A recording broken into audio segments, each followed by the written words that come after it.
دنیا فتح کرنی ہے تو آواز اور لہجے میں نرمی پیدا کرو، کیونکہ لہجے کا اثر الفاظ سے زیادہ ہوتا ہے۔ پلٹ کر جواب دینا بے شک غلط بات ہے، لیکن سنتے رہیں گے تو لوگ بولنے کی تمیز بھول جاتے ہیں۔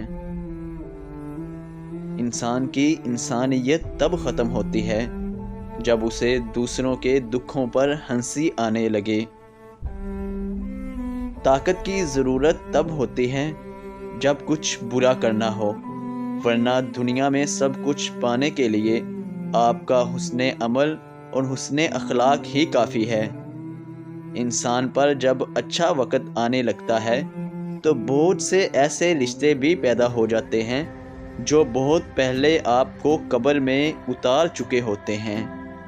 انسان کو بولنا سیکھنے میں 2 سال لگتے ہیں، لیکن کون سا لفظ کہاں بولنا ہے یہ سیکھنے میں پوری زندگی گزر جاتی ہے۔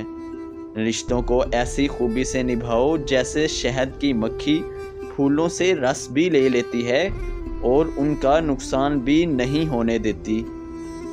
زمانہ بھی عجیب ہے، ناکام کو دیکھ کر ہنستا ہے اور کامیاب کو دیکھ کر جلتا ہے۔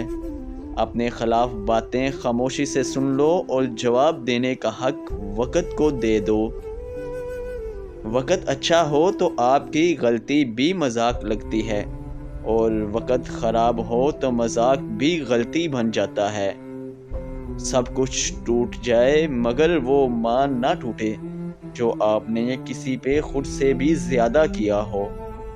اپنی زندگی میں ایسے لوگوں کو شامل کرو جو آئینہ اور سایہ بن کے ساتھ رہیں، کیونکہ آئینہ جھوٹ نہیں بولتا اور سایہ ساتھ نہیں چھوڑتا۔ اچھے دوست کے ساتھ دھوکہ کرنا ایسے ہی ہے جیسے آپ نے ہیرا پھینک کر زمین سے پتھر اٹھا لیا ہو۔ جب لالچ کے بازار عام ہو جائیں تو رشتوں کے شہر ویران ہو جاتے ہیں، چاہے رشتے خون کے ہوں یا دوستی کے۔ رشتوں کو جوڑے رکھنے کے لیے کبھی اندھا، کبھی بہرا اور کبھی گونگا بھی ہونا پڑتا ہے۔ کچھ لوگ بھروسے کے لیے روتے ہیں اور کچھ لوگ بھروسہ کر کے روتے ہیں۔